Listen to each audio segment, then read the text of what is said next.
Alegria, salve, salve, família Ciente.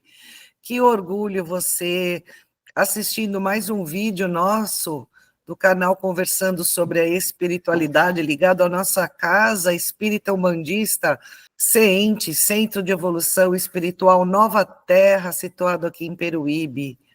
Hoje nós temos uma imensa alegria de trazer um amigo entusiasta em ufologia para conversar um pouco mais conosco, nos trazendo informações relevantes e interessantes. Renato Burger. Olá, Renato, dá um olá para o pessoal. Oi, pessoal, boa noite, boa tarde, bom dia, eu não sei que horas que isso vai ao ar. Ah, não, amanhã às 8 horas da noite, às 20. Então é boa noite para todo mundo. É um prazer estar aqui com meus amigos de Peruíbe. Nós moramos na frente, né, um do outro. Quer dizer, moramos não, eu vou na minha casa de veraneio. E quando eu vou, nós nos encontramos toda hora. E é um prazer estar aqui com vocês, podendo conversar um pouquinho mais sobre isso, esclarecer algumas coisas, entender um pouquinho desse universo da ufologia, da espiritualidade, que hoje está muito tudo misturado, sabe? É uma coisa bem interessante.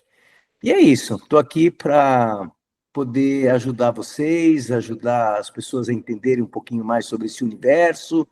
E estamos aí para as perguntas, desde que eu possa responder, né, que seja de uma forma bem bacana para todo mundo entender também. Um salve com muita alegria, família Ciente. Gratidão por estarem conosco em mais um vídeo do nosso canal Conversando sobre a Espiritualidade. Nesse podcast, No Caminho da Espiritualidade, falando sobre ufologia com esse nosso grande amigo, vizinho aqui da nossa casa, o qual já teve aí a oportunidade de dar uma palhinha para vocês, mas vamos começar um pouquinho mais. Renato, fala um pouquinho mais de você aí, onde você nasceu, quantos anos você tem, qual que é a sua profissão, o que você faz da vida. É mais ou menos aquela brincadeira, sabe? Quando a gente faz vídeo, né, o pessoal fala, você trabalha ou só grava vídeo mesmo, né? Não, eu trabalho e trabalho muito. E uma coisa que eu mais gosto é meu esquinho, no final do dia que eu perguntei para o William se eu podia, porque depois que eu chego num dia atarefado, alguns fumam, né, e eu tomo um esquinho, porque é uma coisa para relaxar. Eu nasci em 64, eu fiz 60 anos, agora já sou um idoso. E nasci em São Paulo, sou natural de São Paulo, sempre morei no Campo Belo. O meu avô veio em 1935, fugido da guerra da Áustria, nós somos descendentes austríacos. E nós vamos a Peruíbe, se eu não me engano, desde 1957. Foi quando os austríacos que chegaram aqui em São Paulo, né, uma parte foi para Bertioga, outra parte foi para Peruíbe, e o meu avô foi para Peruíbe. E desde lá, nós moramos nessa rua onde vocês estão, né, era uma casa ali na esquina, e hoje nós estamos localizados bem em frente uns aos outros. Mas eu nasci em 64, então tenho 60 anos, já sou um idoso, é gostoso falar idoso, né? E eu posso escrever um livro da minha vida. Foram tantas coisas, tudo que aconteceu. A minha infância toda foi em Peruíbe, que eu trago isso, assim, é uma lembrança muito boa. E, na verdade, Peruíbe sempre foi conhecido, em vários motivos, por uma casuística ufológica ou por coisas estranhas que aconteciam. E eu nunca me ative a isso. É uma coisa engraçada, sabe? Eu nunca me ative. Mas depois eu volto nisso, só continuando o que eu sou, né? Eu fiz colegial, eu entrei em geologia, mas há uma semana antes, sentado aí nessa onde eu paro o meu carro aí com meu pai na rede, há uma semana eu tinha entrado na UERJ em geologia, e nós conversando ali na rede, um do lado do outro, meu pai, pô, é isso que você quer fazer? Falei, pai, eu não sei, porque a minha namorada, o pai era geólogo, o melhor amigo do meu pai o pai do meu melhor amigo era geólogo. Falei, puta, eu vou fazer geologia. E entrei em geologia no SESC Gran Rio, na época na UERJ, mas, né, 18 anos, o que vocês sabem da vida com 18 anos? Nada. Né? Hoje a gente não sabe nada com 18 anos. Uns acertam, outros não. E sentado, então, na rede, com o meu pai, ele falou, Renato, putz, que aí pensei em odontologia. Eu falei, puta, pai, é verdade, né?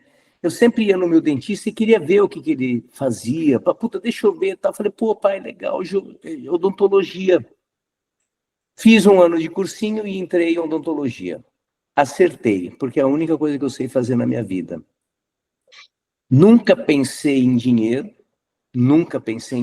mas sim como área de saúde, como área de ajudar as pessoas. Agora mesmo, né, William, eu estava ajudando um amigo meu com uma dificuldade tremenda numa paciente que veio da Suíça, e eu ajudei ele tranquilamente, porque a gente faz essas coisas, e eu acho que isso que vale, né? E aí me formei dentista em 1987, eu tenho 38 anos de formado, dei aula, fui militar, entrei como dentista no Exército Brasileiro, saí segundo-tenente, entrei concursado na Prefeitura de São Paulo para trabalhar como dentista e larguei após 6 meses, porque não dava para trabalhar, né? Tudo que eu aprendi, eu comecei a deixar para trás. A gente só fazia um trabalho muito ruim, mas não sei nem se era por conta da prefeitura, mas por conta daquela história, vai lá assinar o ponto, faz qualquer coisa e vai embora. E isso não faz parte daquilo que eu aprendi. E fiquei no magistério. Quando eu me formei, eu fui monitor numa cadeira de dentística, e aí eu fui efetivado na Unicid em 1990 e lecionei na graduação até 2009, quando eu fui politicamente mandado embora por questionar muitas coisas, e continuei no magistério da odontologia, em cursos de pós, eu fiz 2 doutorados, então posso dizer que eu sou realmente um doutor. Fiz um doutorado em dentística, um doutorado em implante, tenho 4 especializações, sempre gostei de estudar, talvez isso até por conta do meu pai, e vocês vão ver que o meu pai é uma figura muito importante, não que minha mãe não seja. A minha mãe sempre jogou bola comigo, minha mãe sempre brincou comigo, nós íamos a Peruíbe, ela que levava, trazia, buscava, voltava, mas o meu pai sempre foi o provedor. E talvez eu me emocione em falar, meu pai é falecido, e depois eu vou contar a história. Eu me emociono porque o meu pai sabe aquela história daquela música, né? Que eu venderia minha casa, venderia tudo para dar um último abraço no meu pai, né? E daí que começou toda essa história da espiritualidade em cima da morte do meu pai. Mas, enfim, e aí eu fiz tantas coisas e sempre fui um cara estudioso, porque meu pai era austero, eu não podia repetir. Eu passava no 3º bimestre, nunca fiquei de vermelha. No 3º bimestre eu podia parar de ir na escola, porque eu já tinha passado. Sempre fui estudioso, sempre estudei, adoro estudar. Cada vez que eu estudo, eu vejo que a gente conhece menos das coisas. Em todos os setores, né? Em todas as áreas. Quanto mais você estuda, né, já dizia Newton, o conhecimento é como um raio de uma esfera. Quanto mais aumenta, maior fica esse raio. E aí a gente vai vendo que a gente não é nada. E quanto mais você estuda, mais você vê que você não sabe nada. E isso faz com que você procure, né? Ou não tenha fim. Então, é uma coisa assim que veio da minha educação, de sempre estar estudando, sempre atualizando, e isso é muito importante, principalmente agora, né, como dentista, a gente já entrou numa outra fase, tudo digital, hoje é digital, né, estava falando com o William, inclusive eu mandei uma imagem aí, feita em IA, a IA já está na odontologia, a IA está em tudo, né, a inteligência artificial. E cada vez mais a gente sabe cada vez menos, né, até onde isso tudo, o que é verdade, o que é mentira, o que é fake, o que não é fake, né? Hoje está muito difícil, hoje é difícil. Mas, enfim, e aí eu sou dentista, 38 anos, só sei fazer odontologia, acredito que eu faço até bem, as pessoas falam que eu faço, então eu acredito, né? Mas eu sempre fiz com muito carinho, com muito amor, com muita bondade, né? Sempre tratando o paciente como se fosse minha mãe, meu pai, algum familiar. E uma coisa que é muito engraçada, sabe, William, André e Vânia? Eu nunca pensei em dinheiro. É muito louco isso, né? Hoje você vê os caras falando, não, vamos fazer, aí tem que angariar paciente, venda 500 protocolos por dia. E não é bem assim, né? Quando eu fiz um juramento que eu era da área da saúde e eu ia cuidar da saúde dos meus pacientes. Eu aprendi com meu pai, Renato, nesse ponto que você falou agora, E eu ensinei isso para os meus filhos, né? Eu tenho filhos já adultos, né? Já com as suas famílias, e o dinheiro, ele é sempre consequência de algo que você faz com amor, né? E se você faz com amor, ele vem. É uma questão só de você fazer e fazer direito.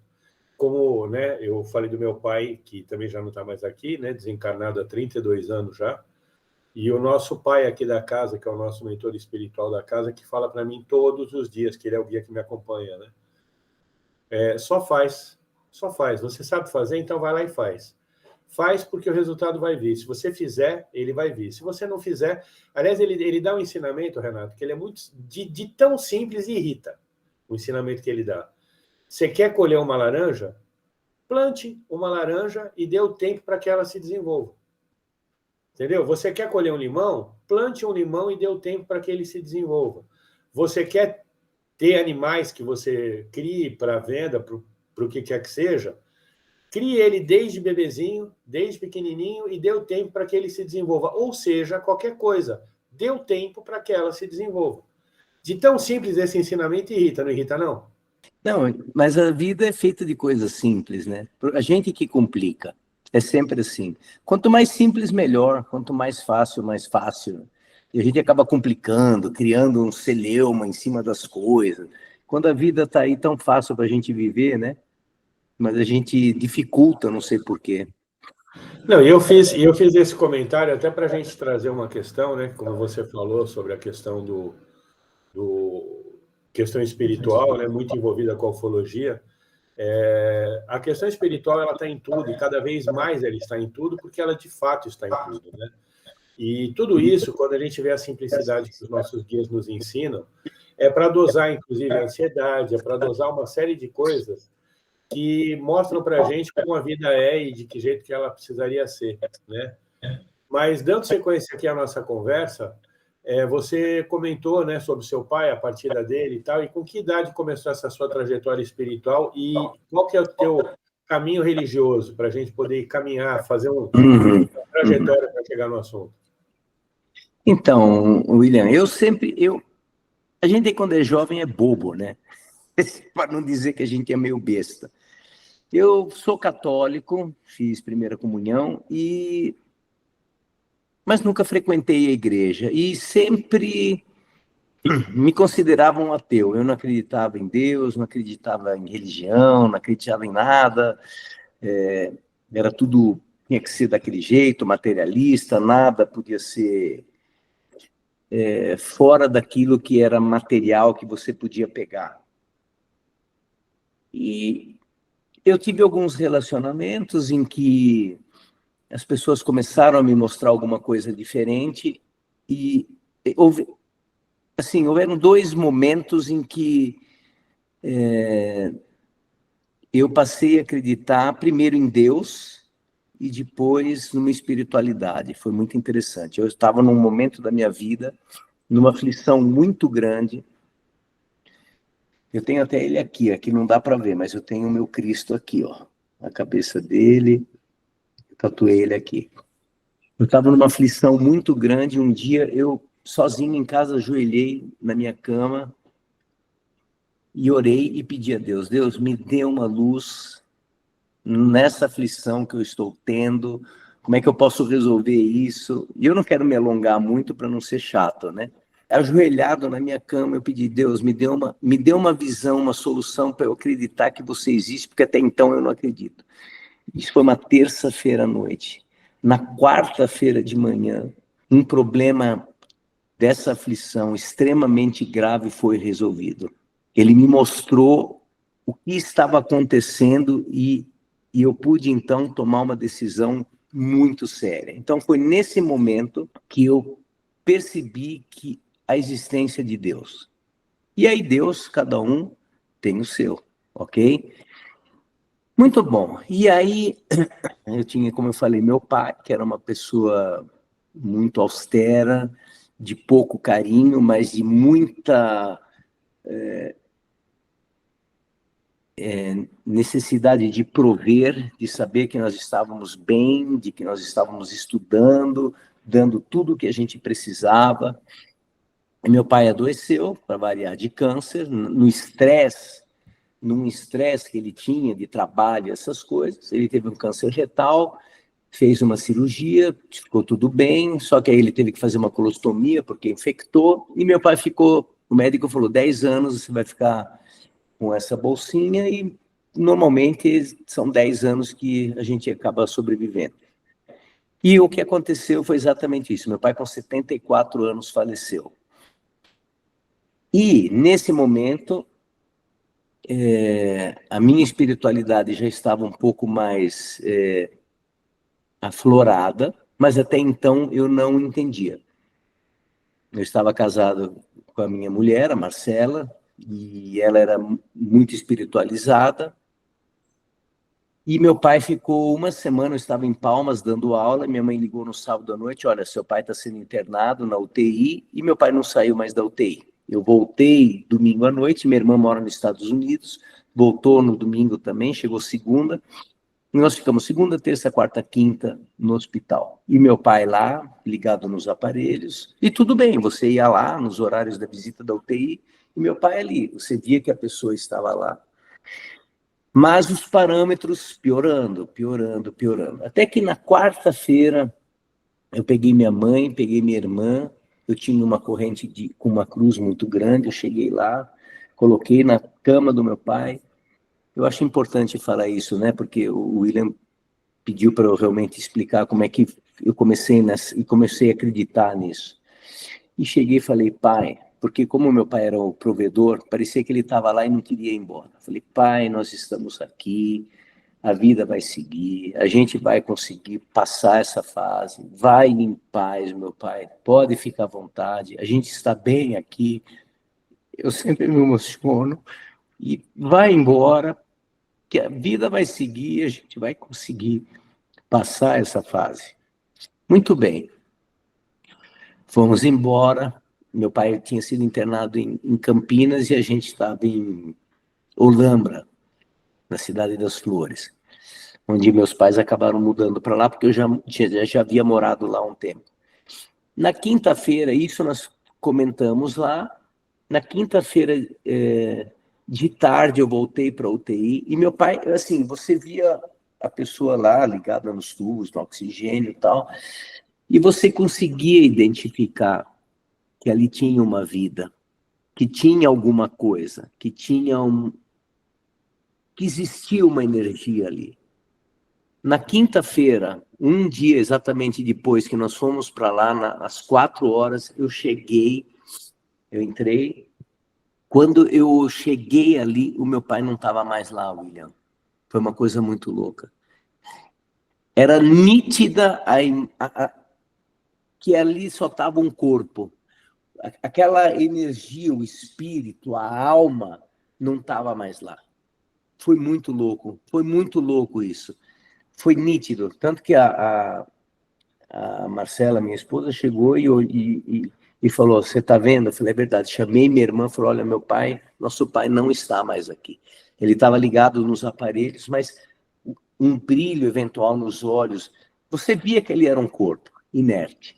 Não tinha mais alguma coisa que no dia anterior tinha. Tanto que eu cheguei para o médico e falei, doutor, meu pai, ele está aqui, ele não está mais aqui, né? Ele falou, não, ele está muito mal. Eu falei, não, o senhor não entendeu. Ele não está mais aqui. Ontem ele estava, hoje ele não está mais. Dá para ver. Eu estou olhando no olho dele, não tinha mais. Ele falou, ele está muito mal. Ok, naquele dia nós voltamos de Campinas para Olambra, a 60 por hora, eu dirigindo, ouvindo as músicas austríacas, né? Porque meu pai gostava muito. Chegamos em casa, minha mãe tinha feito uma sopa de ervilha. Casualmente, uma sopa de ervilha que ele adorava. Ok, sentamos, comemos a sopa. Eu levantei da mesa, sentei no sofá, tocou o telefone. Teu pai morreu. Teu pai faleceu.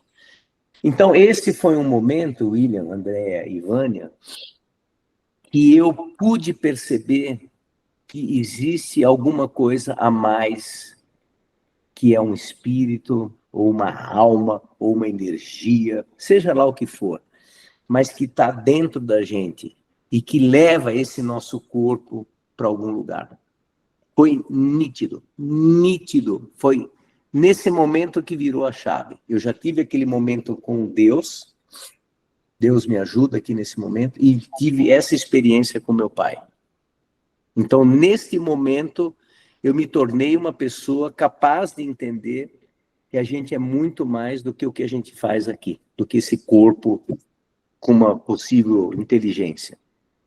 Renato, apesar de ser uma história que a gente não ouviu igual a essa, porque a gente nunca ouve histórias iguais, né? Se você maratonar aqui o nosso canal, você vai ver que todo mundo conta histórias diferentes, e é por isso que é legal a gente conversar e ouvir histórias, mas é uma maneira bem interessante de você pontuar e definir isso, né? São situações as mais variáveis que a gente vive, né? A Andréa mesmo, quando desencarnou a avó dela, que é minha tia-avó, né? Porque nós somos primos, ela também menciona que quando ela teve a última visão, não foi, André, que você fala sempre? Tanto a minha avó quanto o meu avô, eu sabia que eles iriam partir, né? E por meu avô, na verdade, eu falei para ele, quando ele entrou na sala de cirurgia, eu falei, vovô, confie em Jesus. Confie em Jesus. Eu sabia que seria a última vez. Mas assim, Renato, foi justamente nesse momento de vida que você passou, nesse link com as questões espirituais, com a existência de Deus, que surgiu aí o seu interesse pela ufologia, por questões espirituais. Como é que foi essa transição? Então, André, foi uma coisa muito, muito, assim, louca, porque isso nos pegou meio de surpresa, né? Mas a vida continua, enfim. E meu pai faleceu em 2013, em dia 20 de junho de 2013. E aí eu estava aqui, casualmente, nesse mesmo local, porque eu já mudei para Santos, voltei e acabei voltando para esse mesmo apartamento. Estava ali com a Marcela, minha mulher ou esposa, né? E eu falei, chega, vamos fazer uma coisa diferente, vamos abrir o Google, vamos pôr qualquer coisa, e o que aparecer a gente vai? Eu falei, vamos, tá bom. Aí, sei lá o que eu tinha digitado, abriu. Congresso Internacional de Ufologia em Porto Alegre. Falei, vamos. Isso era uma quarta. O negócio começava a sexta. E foi num ano, 2014, que houve uma greve dos caminhoneiros. Os aviões, você não sabia se ia chegar, se ia voltar. Eu falei, ferre-se. Vamos. Comprei as passagens e fomos para lá. E nesse momento, porque parece que assim, é tudo um chamado, né? Quando você começa a pensar diferente ou fora da caixinha, é porque você está sendo, de alguma forma, chamado para aquilo. E foi uma coisa muito aleatória. E nós fomos nesse congresso, conhecemos várias pessoas malucas. E daí surgiu, assim, falei, nossa, que coisa muito louca. E aí eu comecei a associar com Peruíbe, porque Peruíbe tinha todas essas questões ufológicas, essas questões misteriosas, que você ia lá para a Barra do Una, o mar subia e levava as pessoas, você pegava o rio do Una, em determinado momento o motor do barco parava, e aquilo nunca, na verdade, me caiu na real, né? O que poderia ser aquilo? E nesse momento em que nós fomos a Porto Alegre, e participamos desse congresso, foi que eu tive o primeiro contato. E falei, nossa, isso aqui é muito bacana. Isso é uma coisa que eu quero aprender, que eu quero estudar, a parte de tudo que eu faço. E foi nesse momento que eu me tornei um entusiasta, um estudioso. Não me considero ufólogo, não, porque está longe de ser isso, né? Mesmo porque eu não tenho uma bagagem, né? A ufologia já vem desde 1940, ali com Roswell, enfim. Então, tem muita coisa para aprender. Mas eu estudo, eu gosto, é uma coisa que me acalma, é uma coisa interessante, e que a gente pode falar de seres, se existe vida em outros planetas, se existe... Mas foi nesse momento, André, foi nesse momento, depois da morte do meu pai, que já me deu essa questão espiritual, essa questão de acreditar em Jesus, e cada um acredita naquele Deus ou Jesus que queira, e que... Assim, é muito louco, porque foi sem querer. Eu podia ter escolhido ir, sei lá, para os Lençóis Maranhenses, né? Ir para qualquer outro lugar, mas não, vamos ver o que é isso. E ali me encantou. Na crença que a gente tem, que é espírita e umbandista, tá? A gente diz que acaso não existe. Para mim não existe mesmo, entendeu? Esse tal do Google aí, essa inteligência artificial, porque eu já dei uma aula, inclusive, falando disso aqui no nosso centro, sobre inteligência artificial, e o Google, já nessa época que você mencionou, já era uma inteligência artificial. Você colocava um assunto lá e ele trazia para você. Essa inteligência artificial, com certeza, teve o dedo de algum guia seu dando o caminho e falou, você precisa estudar esse troço aí. Entendeu? Isso é a nossa crença e eu confio muito nela porque a gente já teve 300 milhões de provas disso.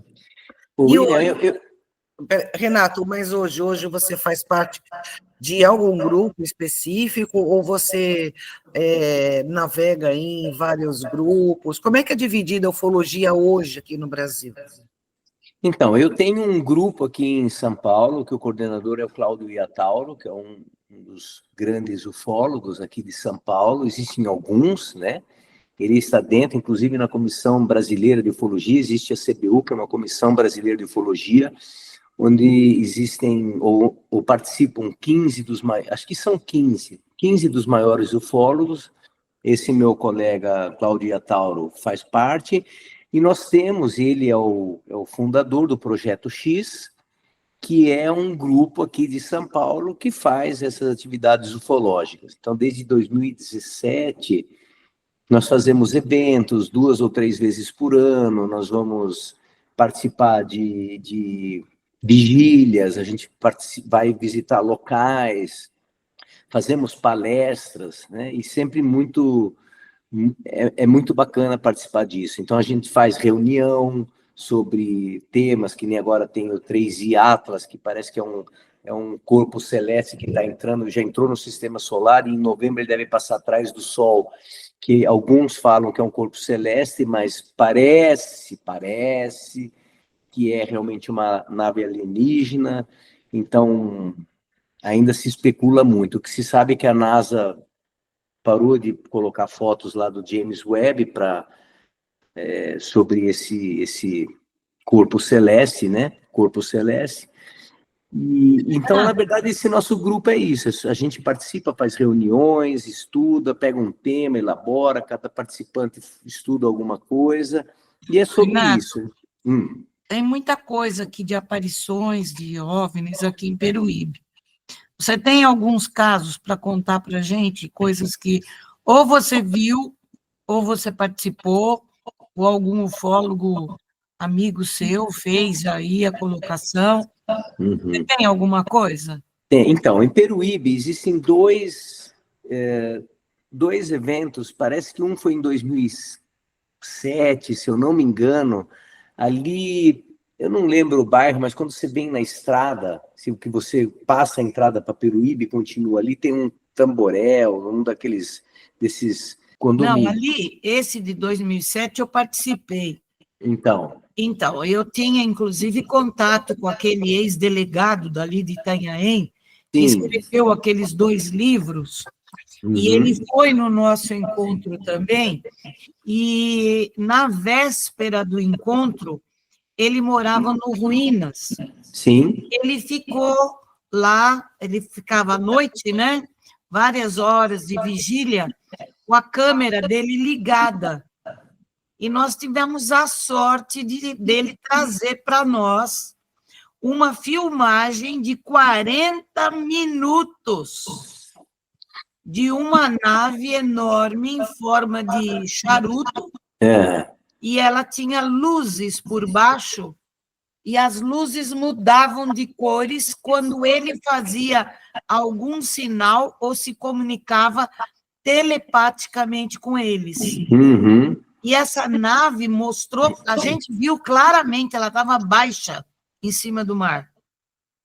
E esse delegado daí, de Itanhaém, ele escreveu vários livros, e ele estava presente nesse nosso encontro.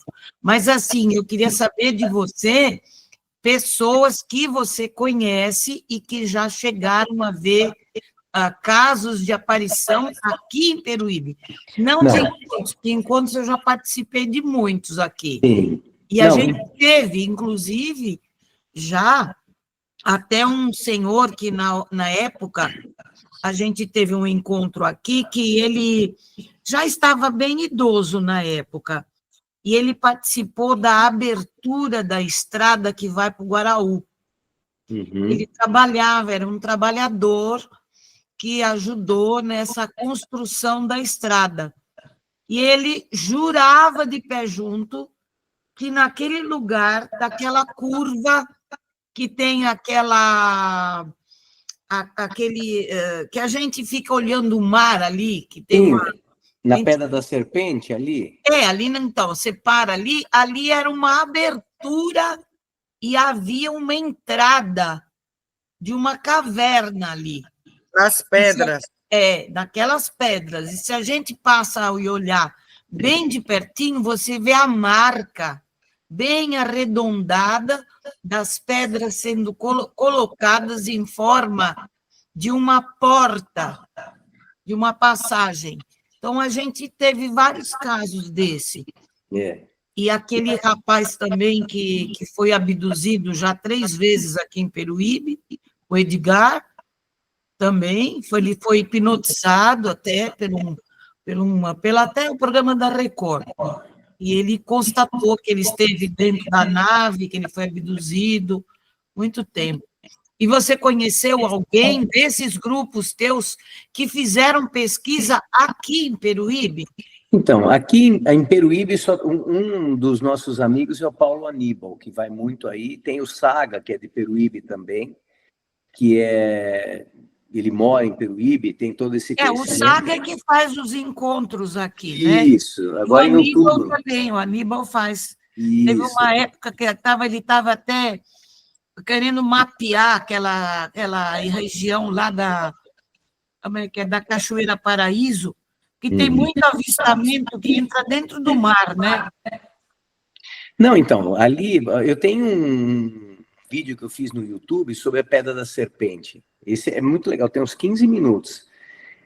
Que na verdade, inclusive eu medi o tamanho dos talhos que tem, não tem um padrão. E ali parece uma porta, mas parece uma serpente, por isso que é Pedra da Serpente, que dá de frente, inclusive, para a Ilha da Queimada Grande, que a gente sabe que é uma ilha que você não pode chegar, que só tem aquelas jararaculhoa, enfim. Então tem toda uma história, que ali falam que meia-noite você sai, tem um ser de 3 metros, que é o guardião da cidade, que ali era uma porta, que os índios andavam, inclusive, abaixo ali da onde é a estrada, e que sempre via uma fumaça saindo, e um dia aquilo fechou.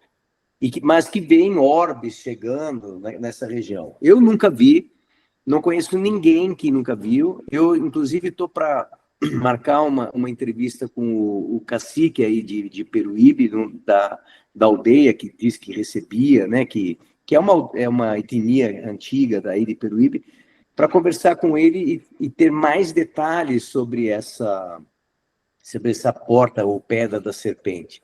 Mas eu não conheço ninguém que teve ali em Peruíbe uma abdução. Eu conheço um cara em São Paulo que escreveu um livro, inclusive. Agora, eu não lembro, mas eu posso falar para você que quando eu cheguei do lado dele, eu tive uma emoção, uma energia que o cara tinha que não era normal das pessoas. Foi uma emoção tão forte dessa pessoa que tinha sido abduzida, e que eu falei, nossa, assim, de chorar. Foi uma coisa muito louca. Então, Peruíbe é uma coisa que eu tenho conhecimento dessas coisas, mas é uma região que eu ainda estou estudando. Eu acho... E em São Paulo, qual lugar que vocês têm alguma coisa que possa contar de avistamentos, de encontros? Então, São Paulo existe, por exemplo, no Pico do Marins, que é em Piquete, tem uma história de inclusive o nosso coordenador, o Cláudio Iatauro, estuda isso. Foi um escoteiro que simplesmente sumiu há 40 anos. Resumindo a história, eles foram subir num dia que estava meio nublado, um dos meninos se machucou, o guia ficou com 3 escoteiros, eu não me lembro agora, e esse menino desceu, 15, 16 anos. E o grupo desceria depois. E esse menino, então, foi à frente, porque um dos meninos se machucou, então tinham que carregar, e ele foi em primeiro, e esse menino sumiu, desapareceu. 40 anos, nesse Pico do Marins, Piquete. E até hoje, já levaram sondas, já cavaram, fizeram tudo que você pode imaginar, não acharam absolutamente nada, nenhum vestígio de onde esse menino podia estar. E aí, dentro desses momentos, no outro dia, ouviram um apito à noite ainda, porque isso foi de tarde, um apito, alguma coisa assim, uma luz muito grande, um grito, e sumiu. Então, o que se fala, por isso que a ufologia foi lá estudar, porque os meios de sonda, de achar em vala, nada, sumiu tudo, nada, não tem um vestígio do menino. E se acredita que ele tenha sido ou abduzido, ou que ele tenha entrado em algum portal e sumido. E aí já foi feito com algumas pessoas, algumas, não pesquisas, como é que eu podia falar? Foram sondadas possibilidades com pessoas que recebiam outras entidades, tal, e diziam que esse menino está vivo, mas não nesse plano espiritual. E, então, esse é um caso que a gente estuda muito, que está sempre mais atento, porque já faz 40 anos que isso aconteceu e simplesmente o menino evaporou. Renato, existe uma espiritualista chamada Mônica Medeiros. Sim. E ela tem o contato com a Sheiliana, inclusive a gente acompanha os vídeos, né, da Sheiliana, que traz bastante informações assim muito interessantes. E a Mônica, ela conta que desde muito cedo, desde muito novinha, ela era levada em naves, né, como desdobramento, né? Não que ela fosse materialmente, mas em desdobramento, ela mantinha contatos desde criança.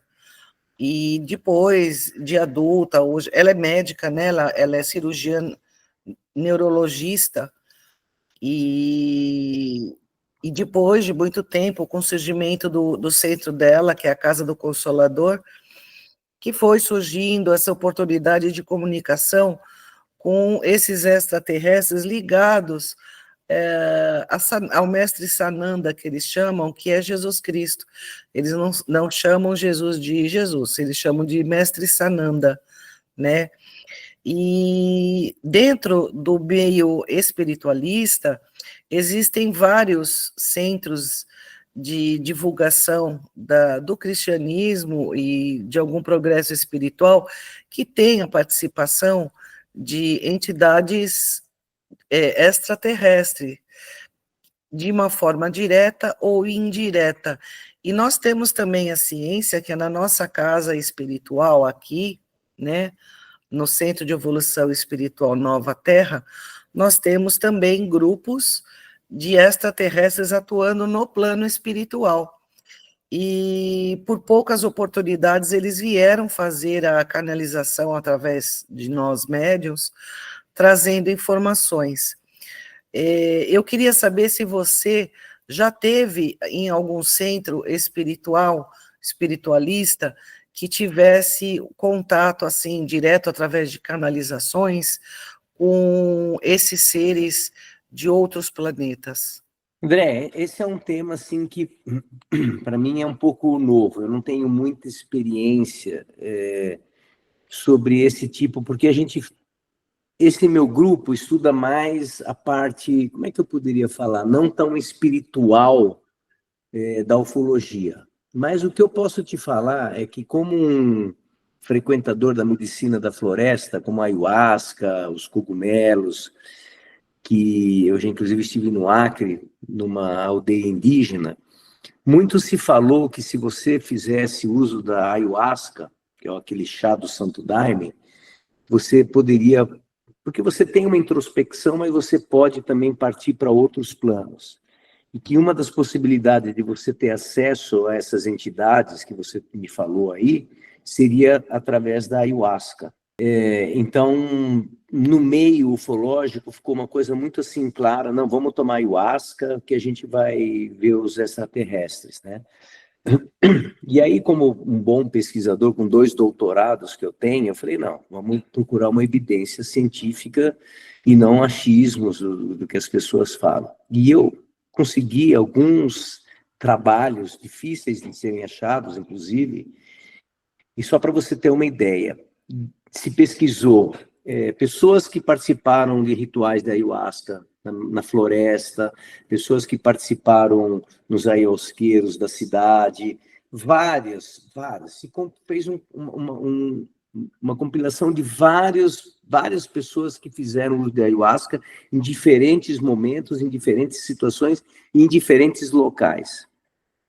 E para vocês terem uma ideia, só desse universo todo, que foram umas 500 pessoas, somente 8% ouviram ou tiveram acesso a entidades extraterrestres, ouviram naves, ouviram outras coisas que remetessem à ufologia. Então, assim, eu não tenho um conhecimento para te dizer de verdade se desse contato com seres na parte espiritual. Eu sei que hoje na ufologia se tem muito isso de que eles são de outras dimensões e que essas dimensões podem chegar a nós. Podem chegar pela pineal, por exemplo, e que podem chegar porque o médium, todo o trabalho que ele tem, extrasensorial, é pela pineal. Então, você poderia ter um acesso a esses seres, que eu não tenho essa experiência para te falar, né? Não conheço ninguém desse meu meio que estaria ligado a isso, mas eu conheço pessoas que falam que muitas vezes têm acesso a essas entidades, como você comentou aí, tá bom? Ô, Renato, uma coisa. Sim. Esse teu grupo de estudos de São Paulo, por que eles começaram a estudar a ufologia? O que foi que chamou a atenção desse grupo? Porque deve ter aparecido alguma nave, deve ter encontrado alguma coisa para que esse grupo chamasse atenção e começassem a pesquisar. Você tem para a gente contar o que eles, aonde eles se basearam para iniciar esse estudo de ufologia? Sim, claro. Como eu te falei, Vânia, o Cláudio Atauro, que é o coordenador desse grupo, ele desde 90, se eu não me engano, 93 ou 97, quando ele teve o primeiro contato, ou a primeira, não contato com o ser, mas ele teve contato com a ufologia. E desde lá ele vem pesquisando, ele é um grande pesquisador no meio, como eu falei, ele está na CBU, na Comissão Brasileira de Ufologia, junto com outros, e inclusive nós tivemos reunião na semana passada, e cada um desses 15 membros relatou a experiência deles e o foco da pesquisa. Então, isso é muito variado, sabe? Tem gente que foca mais a parte espiritual, tem gente que foca mais as vigílias, tem gente que foca mais ir no local onde teve o aparecimento de nave, tem gente que prefere os agroglifos, mas tudo começou com esse nosso coordenador, que teve contato em algum momento nessa década de 90, e que vem pesquisando ufologia junto a outros ufólogos, como o Marco Petit, que é o maior ufólogo do Brasil hoje, depois do Gevaer, que faleceu alguns anos atrás, e que fundou esse grupo, mas é um grupo, como eu falei para você, que não está muito ligado à espiritualidade. Nós temos mas não seria caso de espiritual. Estou falando de casos físicos, igual, por exemplo, aquela nave que esteve aí na Vila Erminda. Sim. Que afundou todo o mato ali em volta, que era uma casa de família, o Petit esteve aqui, né? Sim. Então, é que casos assim, que eu queria que você tivesse, se você pudesse contar alguma coisa física. Então, teve um evento ali em Jundiaí agora, que inclusive eles pegaram, ficou marcas, queimadas no solo, foi feita pesquisa sobre isso. Mas o que acontece, Vânia, é que não tem muitos relatos, né? A gente tem o quê? Operação Prato, Varginha, teve ali em Bagé, um Oba-Oba. O que acontece é que tem muito fake news. E esses poucos pontos, né? Quando se avistaram, tem a Noite dos Discos Voadores, quando surgiu no céu ali muitos discos voadores aqui no céu do Brasil. Mas, assim, são aquelas coisas muito pontuais, né? Peruíbe, por exemplo, como teve aí, que o mato amassou, isso não dá para ter certeza que foi nave, sabe? Não dá para ter certeza. Mas foi estudado. Inclusive, Sim. até o doutor Fábio, que mora aqui em Peruíbe, e ele é um médico aqui. Eu conheço ele. Então, ele fez 2 podcasts com a gente. Uhum. Ele passou um vídeo para nós de uma evolução de 3 naves. Ele estava ali na praia e ele viu a evolução de 3 naves fazendo evolução ali em cima sobre o mar. Sim. Agora, semana passada. Não, Vânia, tem muito. Tem um rapaz que manda para nós muitos vídeos. Para você ter uma ideia, na pandemia, eu fiquei 6 meses aí. Isso foi em 2020, se eu não me engano. Eu pus em março a agosto. Foi na época que o Elon Musk passou, né, colocou os Starlinks. Eu vi os Starlinks de norte a sul, leste a oeste, em 2 dias separados. E num dia desse, era 8h30 da noite, eu não sei se vocês estavam aí, eu acho que vocês não estavam aí. Tem um amigo meu que mora no sopé da montanha ali, lá no Veneza. Ele falou, Renatão, corre aqui que tem nave aqui. Eu falei, não é possível, peraí que eu vou ver. E peguei meu carro, mas eu não sabia onde ele morava. E cheguei ali, quando você passa a ponte, que você vai para a esquerda, que você sobe o Guaraú, você vai para a direita para o rio. E fui até ali perto da Veneza. Falei, porra, eu estou aqui, mas eu não estou vendo nada, não estou vendo nave. E as naves passaram por trás da casa dele e foram embora. Então, esses avistamentos de nave, nós temos, inclusive, me mandaram para mim, agora faz recente, inclusive, alguns vídeos. Eu estou, inclusive, para ir aí pesquisar, mas foi mais na área, que nem eu te falei, onde foi a primeira aparição ali da primeira nave, ali naquele terreno, como eu te falei, logo na entrada da cidade ali. Parece que os últimos avistamentos foram lá. Mas tem muito relato, inclusive filmaram uma vez, acho que ali da Pedra da Serpente, esses pontos, né? Porque diz a lenda que essas naves entram ali na Queimada Grande, né? Na Ilha das Cobras, que ali é um ponto de entrada das naves.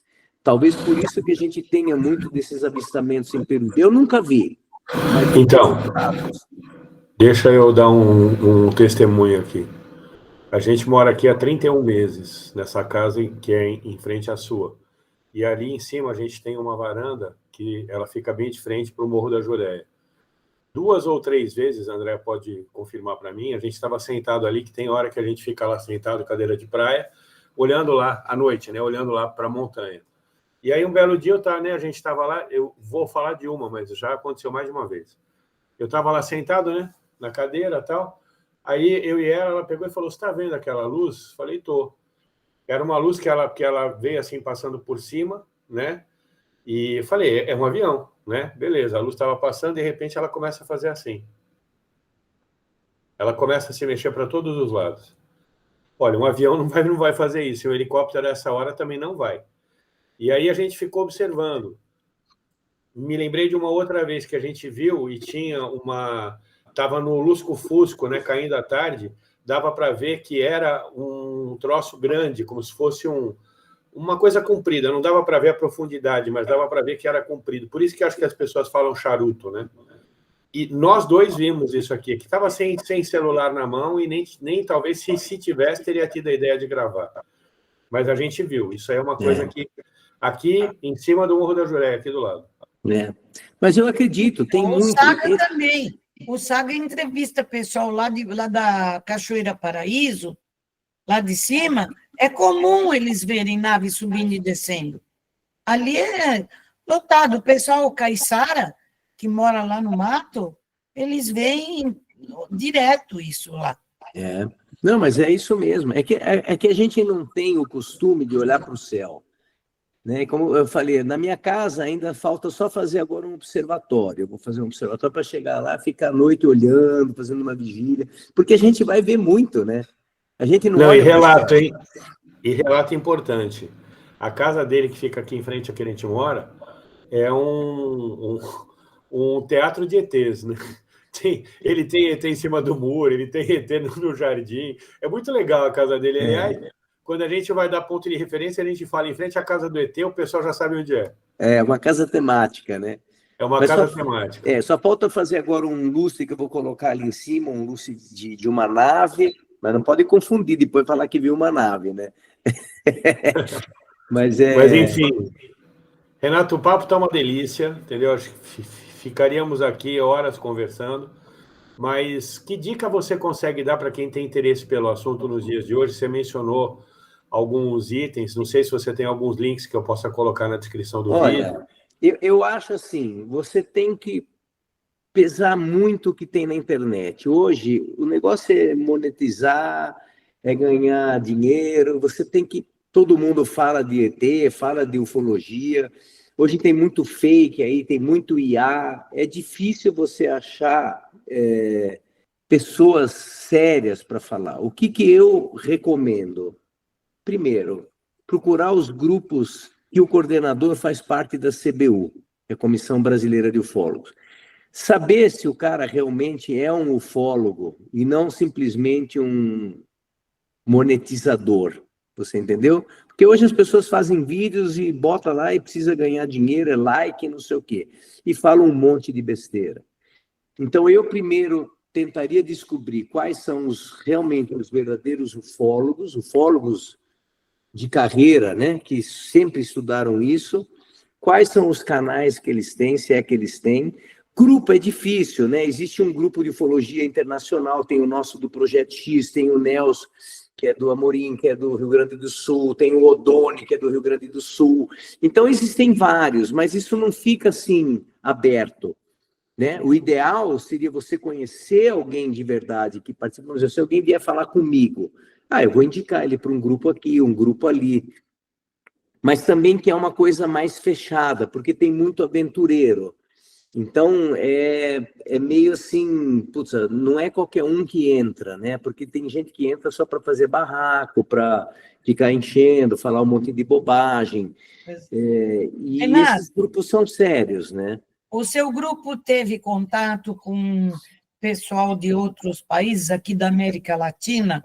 Vieram no seu encontro? Não, porque... vocês fazem? Não, porque o nosso encontro ainda é um encontro regional mesmo, né? E mesmo nesses... Porque, assim, como são grupos pequenos, Vânia, mesmo, todos os pesquisadores, né? São grupos pequenos. É diferente como tem, por exemplo, que vai ser aí agora no final de outubro, se eu não me engano é 24, 25, 26, que vai ter o congresso de ufologia aí, que o Gevaer que fazia, agora é o Saga que está fazendo... E talvez venha gente de fora, né? Mas eu lembro quando o Gevaer fazia, vinha aqui em São Paulo, principalmente ou lá no Rio Grande do Sul, vinham pesquisadores, pessoas abduzidas de fora, pessoas internacionais para dar os seus relatos. Então, teve também um pessoal do Exército, aí, da Aeronáutica. Nós tivemos até uma pessoa que já estava reformado, já era aposentado da Aeronáutica, lá de Mato Grosso. Sim. E ele trabalhava como é que chama? Naquelas torres que fazem o monitoramento das os Sindactas, descidas. Né? Os Sindactas. A gente fala dos Sindactas. Isso. E ele veio dar milhões de relatos de coisas. Né? Ele tinha mesmo, os próprios pilotos viam, mostravam para ele. É o General Uchoa, você está falando, né, Vânia? General Uchoa. Tem o General Uchoa, tem o... Não, esse que veio para cá não mas o que acontece, Vânia, é que dentro desse Sindacta, todos esses relatos são todos meio inconclusivos. Na verdade, eles são aparições, mas é um objeto voador não identificado. Eles nunca falaram, não, é um OVNI, né? É alienígena.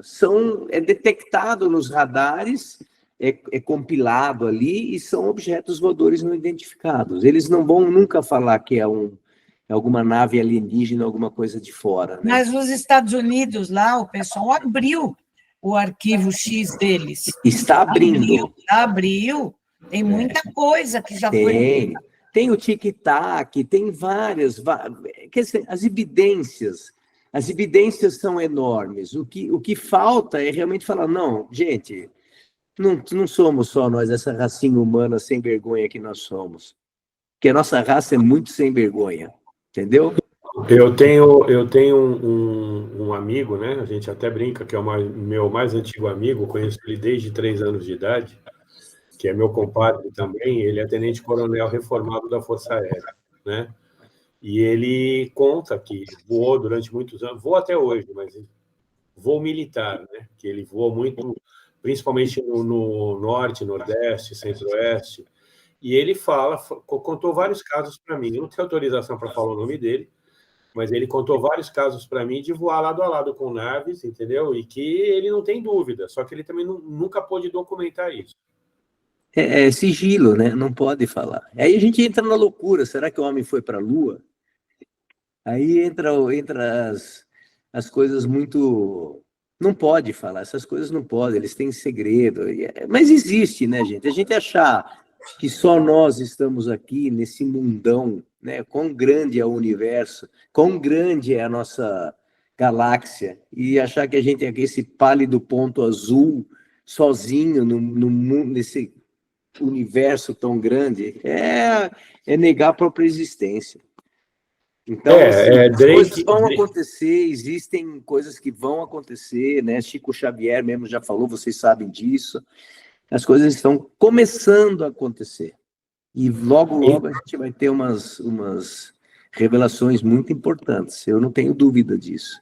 E aí os mais céticos vão sofrer, viu? Vão sofrer. Não, inclusive até, né, o documentário Data Limite, segundo Chico Xavier, que contou com a presença do Jevaé, que ainda estava encarnado, evidentemente, e também falou com o filho do general Shoa, que também ele tem uma patente na aeronáutica, agora não vou me lembrar qual. Enfim, que eles relataram várias coisas, né, inclusive a própria revelação de Chico, né, sobre esse assunto. E, segundo ele, nós estamos próximos, porque como nós já falamos várias vezes aqui no nosso canal, o mundo está no processo de ida para o mundo regenerado, e ao chegar lá até 2057, nós vamos ter consciência que nós somos parte de uma família universal. Chico disse isso em 71 no Pinga Fogo, né? E Drake, né, já diz isso lá no início dos anos 60, quando ele criou uma equação para avaliar, né, de todos os planetas que possam existir em zonas habitáveis dos seus sóis, né? Mais de 1 milhão. Tem uma quantidade infinita aí de locais que pode existir. Então, quer dizer, não é novidade que a gente está falando aqui, é uma questão só das pessoas se interessarem e terem mais conhecimento no assunto. Né? Eu acho, sabe, William, que as pessoas poderiam pensar um pouquinho fora da caixinha, mas elas são... É aquele condicionamento que a gente tem, aquele cabresto, que é aquilo e nada mais pode existir. Então, eu sempre falo, e eu hoje, com toda a minha história que aconteceu, eu só penso fora da caixinha. Porque não pode ser isso aqui, né? Não pode ser tão simples assim. Tem que ter alguma coisa a mais. Mas, Renato, você sabe que eu acho que o ser humano ele tem uma necessidade muito grande de controle, né? E tudo aquilo que faz com que as pessoas não se sintam controlando alguma coisa ou alguma situação, existe uma negação até sistemática disso, como um processo de autodefesa psicológica. Porque, pela lógica, só pelo número de planetas dentro dessa nossa galáxia, já não faria sentido só vida aqui nesse planeta. Isso nós tratando de vida material, fora outros tipos de vida. Sim, né? sim. Talvez hoje nós ainda não temos nem aparelhos para conseguir verificar outros tipos de vida, em outras dimensões ou de outras formas, ainda mais um outro planeta. Mas o ser humano, ele quer tanto controlar e ter o poder nas suas mãos, que aceitar esse tipo de fenômeno, aceitar esse tipo de estudo, para algumas pessoas ainda se torna assunto de chacota, apesar de muita gente já trazer informações relevantes, tirando aquelas pessoas que publicam coisas sem sentido para ter likes e retorno, que inventam até coisas, mas tem pessoas sérias, né? Como em todos os assuntos científicos, tem pessoas sérias, tem gente que realmente vai a fundo nessas questões, mas é difícil para algumas pessoas entender que ele não é tão importante assim. Isso é uma coisa que machuca o ego de muita gente. Por isso que, muitas vezes, ainda a grande massa, uma grande quantidade de pessoas ainda sofre dessa negação sistemática, apesar de todas as evidências. Né? Não, mas é isso mesmo. Porque a vida, a gente conhece a vida como essa que nós temos, respirar, tal, mas quem falou que a vida pode ser só assim? Isso é o que a gente conhece. A vida pode se dar em várias possibilidades, em várias dimensões, né? Aquilo é isso mesmo, é o que você falou. Então as pessoas negam, porque tem medo talvez desse desconhecido, quando, na verdade, a verdade liberta, né? É bem por aí mesmo. Mas eu não sei, eu hoje só penso... A minha pergunta que eu sempre faço é: por que não? Por que não pode existir vida? Por que não pode ter uma espiritualidade? Por que não? Entendeu? Por que não? Se você der essa possibilidade para você pensar, interpretar e pensar que realmente possa acontecer alguma coisa diferente daquilo que você acha ou que te façam achar que é o certo, você começa talvez a desenvolver. E Renato, uma coisa importante, essa pergunta que você faz, 168 anos atrás, um cara chamado Leon Hippolyte Denisard Rivail, conhecido posteriormente como Allan Kardec, fez exatamente essas perguntas, estudou, documentou em 5 livros, depois teve mais um, após o seu desencarne, onde começou a falar tudo isso. E ele, já naquela época, principalmente no livro A Gênese, os Milagres e as Predições, ele fala sobre a criação do planeta Terra e a concepção que existe de todos os orbes do universo serem habitados, ainda que não seja por vida corpórea.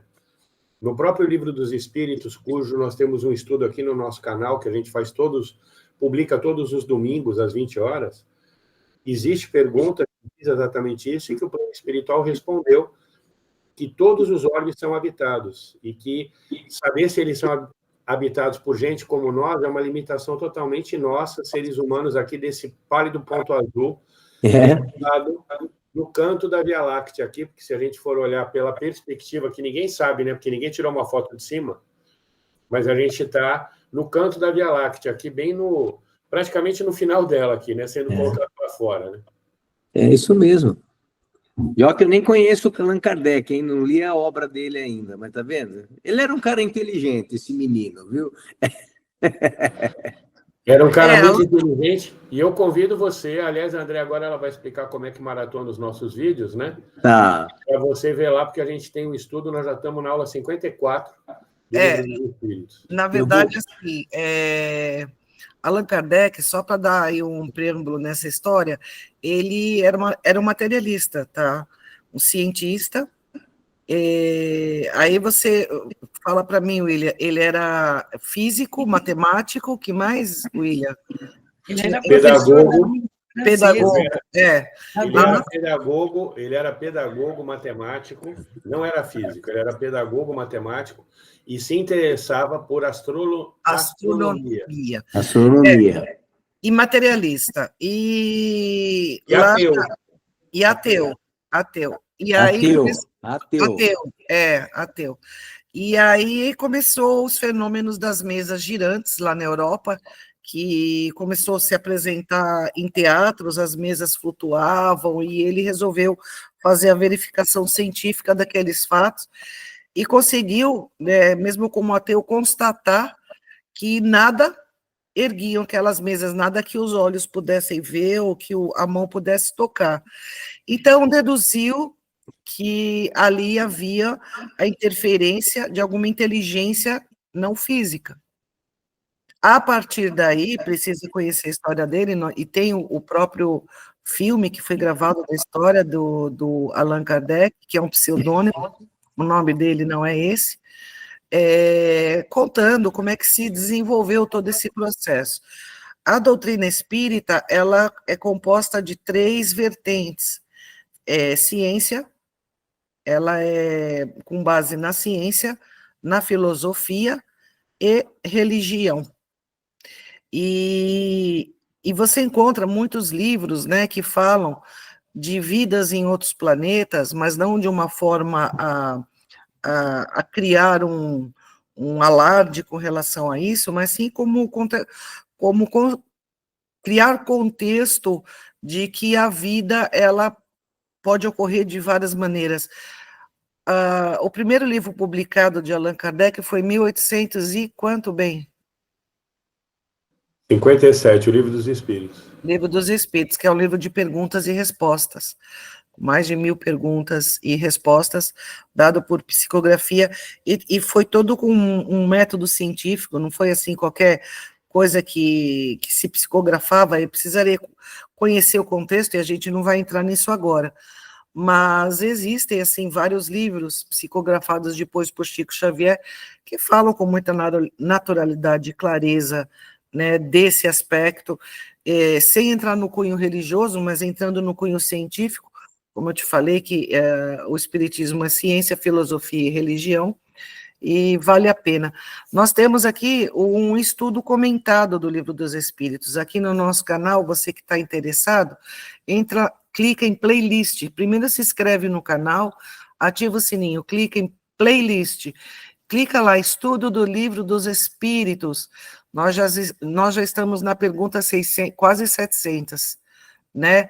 Então, nós lemos e comentamos as perguntas e respostas. Esse livro foi publicado por Allan Kardec, na França, ele era francês, e nós temos um estudo mais descontraído, porque a literatura de Kardec é uma literatura muito densa, ela é uma literatura muito científica, e ela é uma literatura com um linguajar muito científico. Então, assim, a gente procurou trazer através dos nossos comentários, de uma maneira mais popular e trazer as nossas experiências, comentando e trocando ideias, e um fazendo pergunta para o outro do que entendeu, para tornar-se de uma maneira dinâmica e agradável. Então, se você quiser conhecer essa primeira obra publicada por Allan Kardec, clica aqui em playlist, Estudo do Livro dos Espíritos, pega ali do primeiro vídeo. Eu não sei quantos vídeos já foram, William, até hoje. Nós estamos por volta da 54 vídeos. Livro dos Espíritos, 54. Nós estamos já chegando na pergunta 700. E aí fica o convite aí para você, Renato, para você quiser estudar aí com esse grande cientista Allan Kardec, aí fica o convite. E a gente queria te agradecer imensamente, Renato, a tua participação, o seu carinho de vir trazer aqui para nós a sua trajetória de vida, dar um depoimento, abrir seu coração, né? E mostrar para as pessoas como é que você chegou nesse entendimento de que, por que não? Né? E eu achei muito interessante, muito legal, né? A gente partir do por que não, né? Em vez de a gente colocar um não decisivo, a gente falar um por que não, e isso abre um leque infinito de possibilidades. E eu quero agradecer imensamente a sua participação aqui com a gente, deixando aqui já o convite para você voltar mais vezes, se você tiver mais informações, materiais atualizados, trazer para a gente apresentar aqui para a família do CENTE. Já está feito aqui esse convite, e assim que você estiver aqui na sua casa, você ainda não veio aqui, mas vem tomar um cafezinho com a gente, tá bom? Tá bom, eu que agradeço, André, William, Ivânia. Por que não, eu nem sabia que era do Kardec, mas foi, por que não, né? Eu falo isso nas minhas aulas, no meu curso, por que não, mas em tudo, né? Não em tudo na vida, por que não? Por que não acreditar que ali pode funcionar? Por que não? Por que é só aquela coisa que tem que funcionar, né? Se a gente faz isso, fica muito mais fácil. Bom, eu espero poder ter contribuído, né, dentro das expectativas de vocês. Que nem eu falei, eu não sou um ufólogo, eu sou um entusiasta, eu estudo. Talvez eu não tenha todo esse entendimento, essa experiência, mas eu gosto, é um tema que, por que não, né? E um maior prazer quando vocês precisarem alguma outra coisa, quiser falar de odontologia também, eu não estou por aí para o que der e que vocês quiserem, tá bom? Eu agradeço o convite e vou depois olhar essas questões aí, porque me interessa sim. Quero agradecer aí a todos, agradecer ao Renato demais, foi uma delícia essa conversa com você. A gente fala pouco quando você vem para cá e foi super legal, você viu que a gente, pelo menos eu acho que você viu que a gente é gente boa também, né? Mas eu não tinha dúvida. Acreditamos nas mesmas coisas, claro que com nuances, e é isso que é legal, por isso a gente tem esse programa dentro do nosso canal, que o objetivo é trocar ideias com pessoas que não sejam iguais a nós, e por isso que tem essa troca é muito legal, isso é Nova Era. O nome do nosso centro, Renato, é CENTE, Centro de Evolução Espiritual Nova Terra, com o objetivo de abrir a mente das pessoas, de fazer com que as ideias novas venham. E tenho certeza que todo mundo aqui vai se interessar muito por esse podcast. E é isso, minha gente. Eu peço que você deixe o seu like aqui embaixo, não esquece, não. Se inscreve no canal, aciona o sininho, divulga para que todo mundo possa conhecer esse trabalho legal aí que a gente faz e essa conversa maravilhosa que a gente teve com o Renato hoje. Gratidão a todo mundo, um beijo para os colegas de trabalho. Renato, um beijo no coração. Valeu. E até. Obrigado.